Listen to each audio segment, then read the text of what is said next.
Shalom, back again with another lesson. Before I begin this lesson, I'd like to begin by giving all honor, glory, and praises unto Yahweh, Bahashem, Yahweh Shai, Bahashem, Recha Kodash. And I give double honors to my elders and apostles and elder bishops of Great Millstone who rule well, where I've learned this truth from. I want to say peace and salutations to Akim, you brothers out there laboring, pushing this word out in all truth and in sincerity, presenting your bodies as a living sacrifice, which is your reasonable service. I want to say shalom to you Akwaf, you Israelite sisters that may be listening.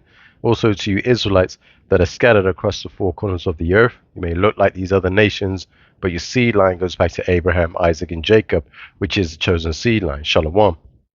So the title of this lesson will be that there is no salvation for the heathen. So to be clear, the Lord is only coming to save his people, which are the elect of Israel. Now, don't get me wrong, all Israel will be saved, but 2/3 of the nation of Israel will be cut off and die, right? Because of their disobedience and their rebellion, right? So they're going to be cut off and they'll die. But when the kingdom is established, those 2/3 will be born back into the kingdom, right? Which means all of Israel will be delivered. But the first fruits will be the elect of Israel, right? Now, just to also make you aware that all nations cannot be saved, and that's what the topic of this lesson is today, is that there is no salvation for the heathen. So all nations cannot be saved. Christians love to preach that that everybody can be saved, but they preach that falsely, right? So Lord willing, I'm going to read a few scriptures that prove that only the Israelites can be saved, right? So just to start this off, I'm going to start in the book of Thessalonians, chapter 5, verse 21, and it reads, prove all things, hold fast that which is good. So you have to read in the scriptures to prove everything you're saying. You can't just make up, your own vain opinion and just talk on it. You have to be able to read in the scriptures where it says what it says. Now, a lot of Christians will say, well, John 3:16 says that all can be saved, or Galatians says neither Jew nor Greek, but they don't go into the history of that scripture, and they don't tell you that the Israelites were scattered in Greece. It was also listed that they couldn't profess themselves at all to be Jews, right? Let me get that real quick, Slakia. So this is in the book of 2nd Maccabees, chapter 6, right? So 2nd Maccabees, chapter 6, I'm going to start at verse 1, right? So 2nd Maccabees, chapter 6, verse 1, it says, not long after this, the king sent an old man to Athens to compel the Jews to depart from the laws of their fathers and not to live after the laws of their of the Most High, right? Verse 2, it says, and to pollute also the temple in Jerusalem and to call it the temple of Jupiter, Olympus, right? And that the Garizim of Jupiter, the defender of strangers, as they did desire that dwelt in the place. It says the coming of this mischief, or coming in of this mischief, was sore and grievous to the people, right? So they're going off, completely going off, all kind of abominations that these Israelites, were doing, right? Verse 4 says, for the temple was filled with riot and revelings by the Gentiles who dallied with harlots and had to do with women within the circuit of the holy places, and besides that brought in things that were not lawful, right? So they were bringing in all kinds of abominations, dealing with harlots, all kinds of things in the temple, right? It says the altar also was filled with profane things which the law forbiddeth. It says, neither was it lawful for a man to keep Sabbath days or ancient feasts, or to profess himself at all to be a Jew, right? So this is what made the Israelites that were partaking in that Gentiles, right? So when it talks about Jew nor Greek, it's talking about the Israelites that were considered Greeks because, Hellenization, they wanted to follow after the customs of the Greeks. So they're no longer considered as Israelites, right? Or they were considered Gentiles, right? The Gentile state of mind. So they were going off, right? So when you go back to here, right, it says, prove all things, hold fast that which is good. You're reading out of the scriptures, and we're proving these things, right? So when we read in the book of Isaiah, chapter 8, and verse 20, it says here, to the law and to the testimony, if they speak not according to this word, it is because there is no light in them. So, like I say, when you speak with Christians, they don't go into the words. They just tell you that it just means all, but they don't go into the fact that the Israelites weren't allowed to be called Jews when they were in the Greek captivity. They were you had you had Israelites following after Greek customs, um, and they don't ever go into that and explain that. So they just make it about it's for everybody. But as we read in the scriptures, you see how I've already brought out a few scriptures and proved my point, everything that I'm saying, because there's an answer in the scriptures. Like, the scriptures have the answers. You don't need me to give you my vain opinion. I'm just going to show you in the scriptures. And if anybody doesn't show you the answers in the scriptures, it's because there is no light in them, right? So as we continue and we move on, we're going to read in the book of Deuteronomy, chapter 1. And I'll start from the top, verse 1, right? It says, these be the words which Moses spake unto all Israel, right? So Israel, that's the topic. So these be the words which Moses spake unto all Israel on this side Jordan, in the wilderness, in the plain over against the Red Sea, between Paran and Topal and Laban and Hazoraph and Dizayab, right? So this is when the Israelites left the land of Egypt. Like, obviously they did the Exodus, which you could read the story of Exodus by going to the book of Exodus and just reading that whole book, right? Because we've just come out of the Passover, right? So the Israelites come out of Egypt, and because obviously they were complaining and doing a lot of this, they spent 40 years wandering the wilderness because the Lord was upset with the fact that they just kept complaining. So when they finally get to the place before the promised land, this is where they entered into the agreement with the Most High, right? Because they were preparing to enter the promised land, right? Now, when we go to Deuteronomy chapter 7, right, it says here, this is verse 6. It says, for thou art an holy people unto the Lord Yahweh thy power. And the word holy just means separate. For thou art a separate people, is basically what it's saying. It says, for thou art an holy people unto the Lord Yahweh thy power. The Lord Yahweh thy power hath chosen thee to be a special people unto himself, above all people that are upon the face of the earth. So the Lord is telling the Israelites, you're a special people, and I consider you above all people on the face of the earth, right? And not only does the Lord mention it there, the Lord mentions it also in the book of Deuteronomy chapter 14, verse 2. Then it reads, so it says, for thou art an holy people unto the Lord Yahweh thy power, and the Lord Yahweh hath chosen thee to be a peculiar people unto himself above all the nations that are upon the earth. So the Lord chose the Israelites specifically above all the nations. Because sometimes you'll have Christians trying to twist that and say, oh, he said the people. That doesn't mean all the nations. Well, chapter 14, verse 2 says nations. It specifically says nations there, right?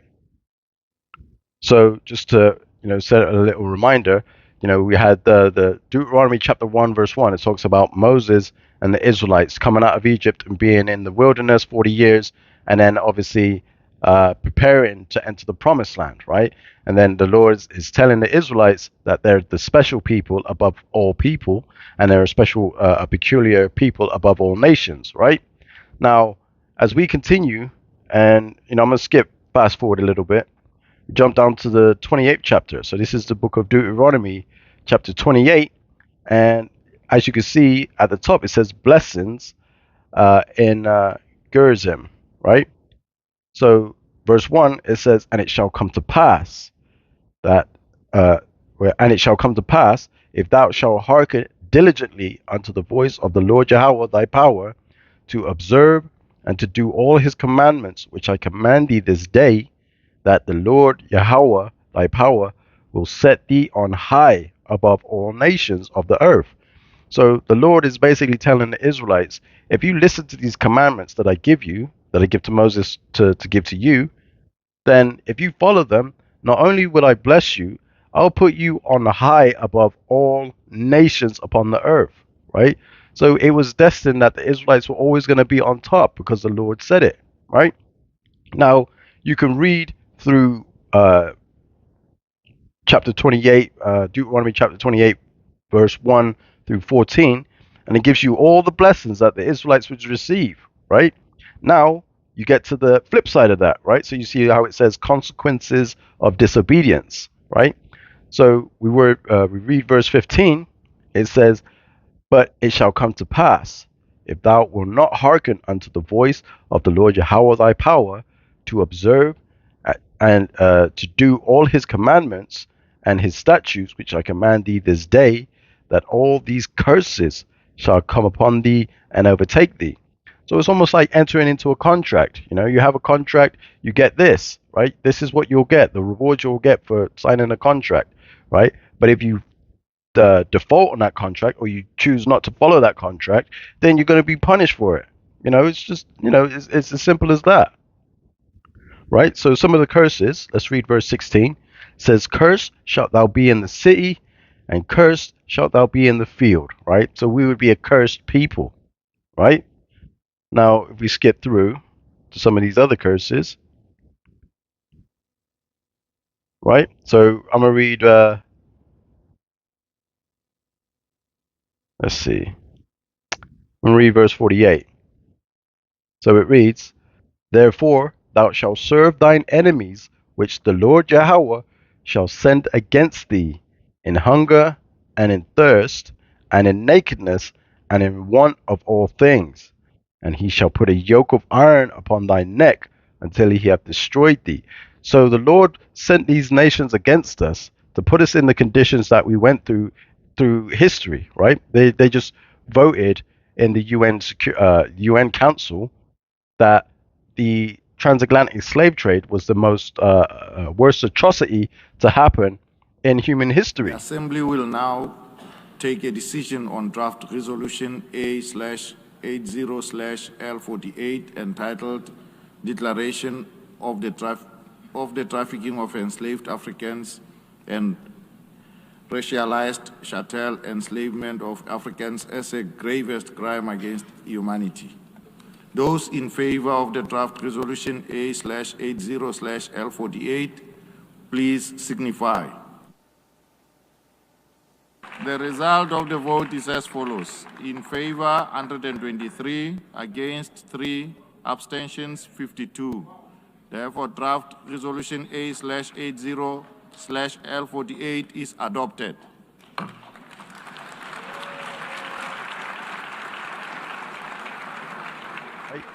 That's the truth. But of course, it was going to be the worst because the Lord sent them against us because of our disobedience. Clearly, we disobeyed the Lord. We didn't listen to his words, and we went off as a nation of people. So the Lord cursed us. It says also that we would have to go to our enemies for everything, right? And that they would also put a yoke of iron upon our necks until they have destroyed us, right? So they destroyed us mentally, right? They beat us. They stripped our heritage from us. They told us, changed our language to English and Spanish or whatever the case. They changed our language to, you know. Like these are the things that happen, and you can look and search on Google Images, and you can see slaves with yokes of iron around their necks. Right? This is facts. Right? So I'm not going to harp on the curses. I'm just going to read one more. I'm going to go to 64, right? It says, and the Lord Yahweh shall scatter thee among all people from one end of the earth even unto the other. And there thou shalt serve other gods, which neither thou nor thy fathers have known, even wood and stone. So, like I just read in the book of Second Maccabees, chapter 6, that we were following after the customs of the Greeks, the Hellenization period. We were following after their customs, which took us away from being Israelites, right? So we became Gentiles because we were following the ways of the heathen, right? The Lord sent these people after us. But we have to keep in mind that we are the Lord's chosen people, right? That's why he said, thou art an holy people unto the Lord thy power. Roughly paraphrasing, the Lord has set thee above all people. I've chosen you above all people that are upon the face of the earth, right? Now, he didn't choose us because obviously we were the, greatest people. It says that we were the fewest. Matter of fact, let me get that real quick. That's in the book of Deuteronomy again, I believe, 32. Let me see. Slakia 32. Yeah, verse 8. So this is Deuteronomy chapter 32, verse 8. And it reads, when the Most High divided to the nations their inheritance, when he separated the sons of Adam, he set the bounds of the people according to the number of the children of Israel.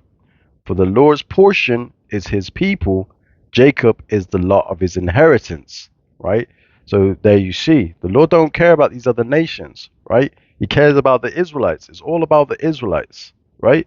Matter of fact, let me go to here in the Apocrypha. This is Second Ezra, chapter 6, verse 54. And after these, Adam also, whom thou madest Lord of all thy creatures, of him come we all, and the people also whom thou hast chosen. That's the Israelites, right? It says, all this have I spoken before thee, O Lord, because thou madest the world for our sakes. It's for the Israelites' sakes. It says, as for the other people, which also come of Adam, because they all say we all come from Adam and Eve, we're all brothers and sisters. It says, as for the other people, which also come of Adam, thou hast said that they are nothing, but be like unto spittle, and has likened the abundance of them unto a drop that falleth from a vessel. So if you're carrying a big bucket full of water, a little drop falls out when you're walking with it, you ain't gonna care about that little drop, right? You ain't gonna care about the little drops, and that's what the Lord considers the other nations to be, right? So as we go back, right here in the book of Deuteronomy, you can hear it now. Christians saying, "Oh, we're all together." That was back then.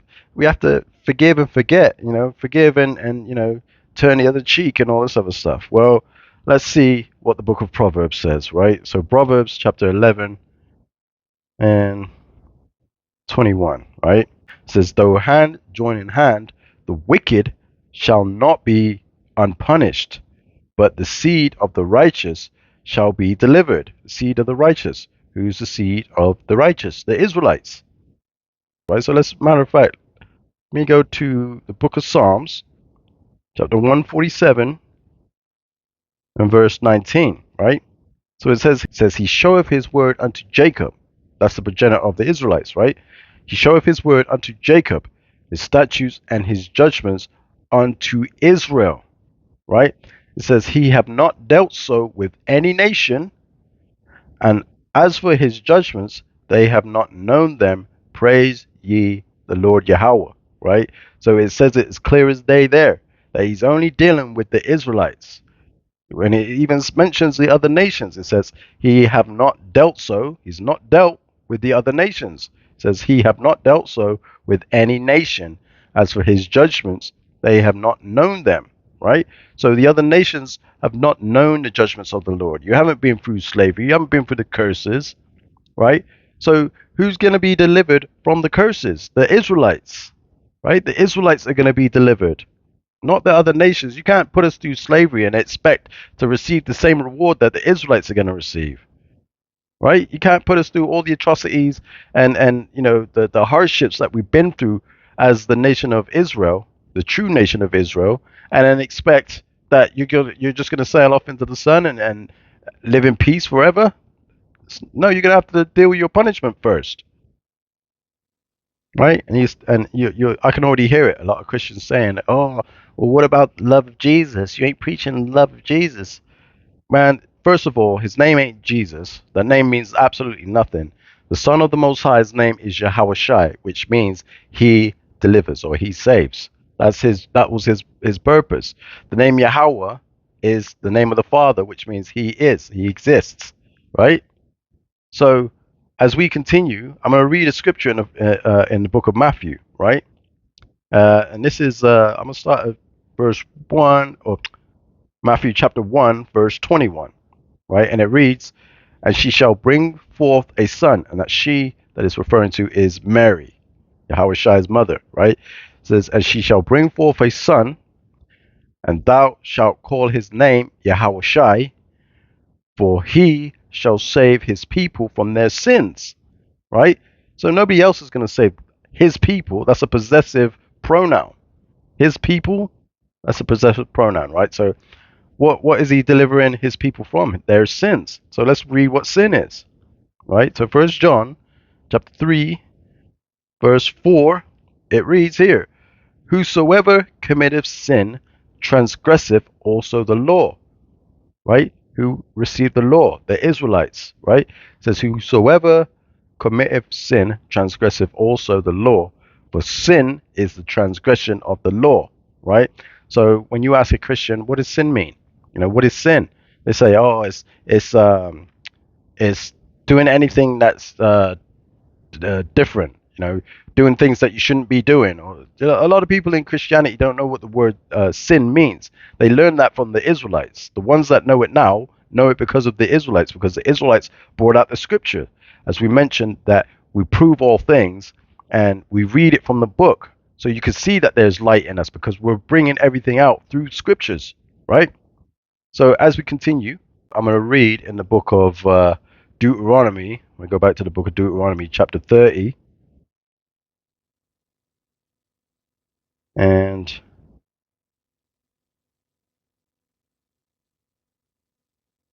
6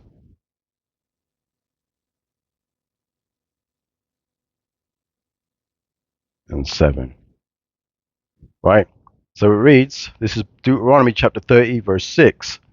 It says, "And the Lord Yahweh, thy power, will circumcise thine heart and the heart of thy seed to love the Lord thy power with all thine heart and with all thy soul, that thou mayest live." Right? It says, "And the Lord Yahweh thy power will put all these curses upon thine enemies and on them that hate thee, which persecuted thee." It's talking about you heathens, right? That's why there's no salvation for you heathens. There's no, you're not going to be delivered, right? You're going to have to receive your punishment, right? So let's go to the book of Psalms again. And we're going to read in the book of, Psalms chapter 83. And I'll just highlight a few scriptures.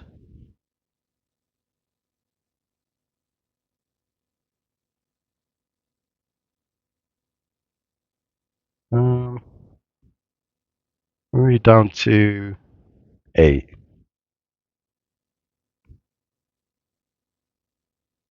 Right? So I'll start from the top, right? So this is the book of Psalms, chapter 83, verse 1. It says, a song or psalm of Asaph, right? It says, "Keep not thou silence, O power. Hold not thy peace, and be not still, O power. For lo, thine enemies," so we're talking about the enemies here, "for lo, thine enemies make a tumult, and they that hate thee have lifted up their head." Right? It says, "They have taken crafty counsel against thy people." Who is the Lord's people? The Israelites, right? And if you don't know what tumult is, right, let me just get the definition real quick.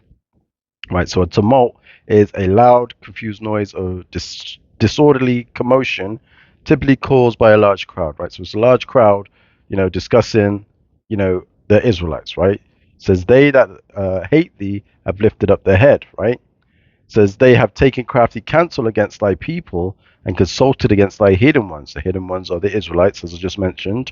Verse 4, it says, "They have said, Come and let us cut them off from being a nation, that the name of Israel may be no more in remembrance."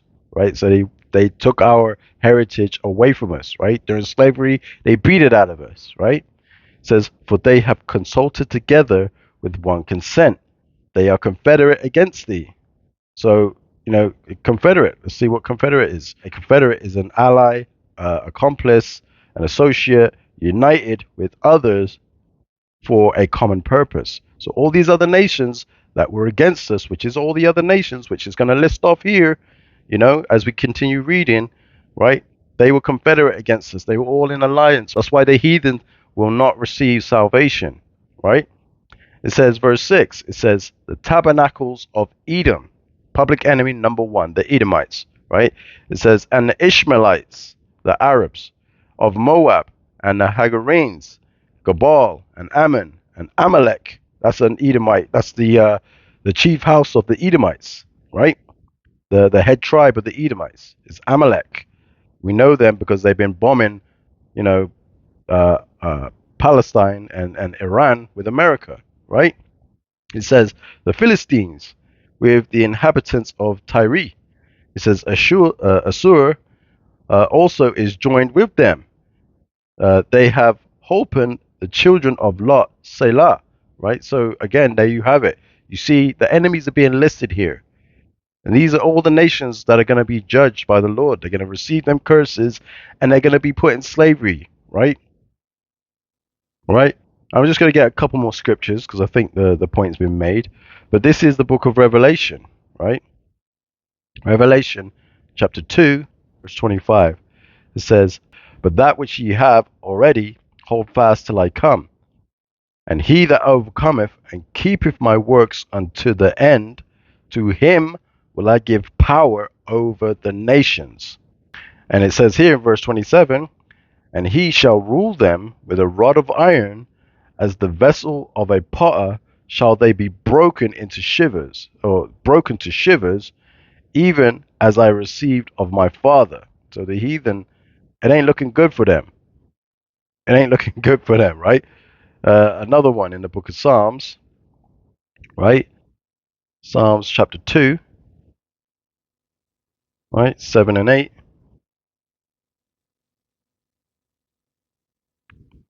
It says, Psalms 2, Psalms chapter 2, verse 7, it says, I will declare the decree. The Lord Yahweh have said unto me, thou art my son, this day have I begotten thee. Ask of me, and I shall give thee the heathen for thine inheritance, and the uttermost parts of the earth for thy possession. It's clear as day. It's clear as day that the heathen ain't gonna make it, man. It's only for the Israelites, the elect of Israel, the remnant of Israel, right? They're the only ones that are going to be delivered, right? Now, I'm going to read one last scripture and I'm going to close it out there. All right, so this is the book of Isaiah, chapter 60, and we're going to read verse 10. And it reads, and the sons of strangers shall build up thy walls, and their kings shall minister unto thee. For in my wrath I smote thee, but in my favor have I had mercy on thee. Right? So, due to our rebellion, our disobedience to the Lord, breaking the commandments, be it, following after the customs, the Lord in his wrath smote us and he put us through them curses, and we had to deal with that.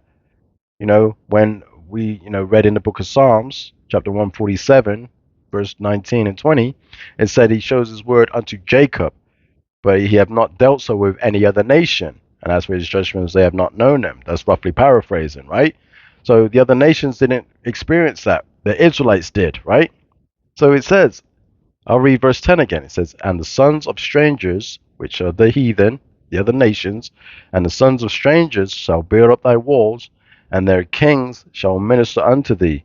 For in my wrath I smote thee, but in my favor have I had mercy on thee. Meaning the Lord's getting ready to uplift the Israelites, right? The Israelites are going to be exalted and put back in their rightful position, right? Verse 11 says, therefore thy gates shall be open continually, they shall not be shut day nor night, that men may bring unto thee the forces of the Gentiles, right? And that their kings may be brought.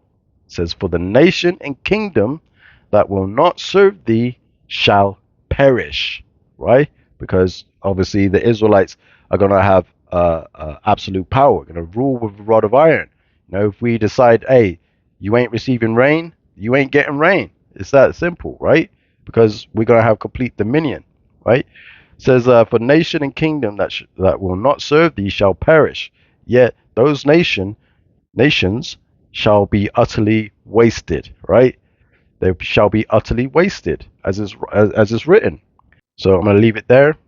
I pray that this lesson has been edifying. I want to give all honor, glory, and praise to Yahweh, Bahashem, Yahweh Shai, Bahashem, Racha Kudash. I want to give double honors to my elders and apostles and elder bishops of Great Millstone, where I've learned this truth from, who rule well. I want to say peace to you, Akim, you hopeful elect out there. And it's on to the next one, Lord willing. Shalom.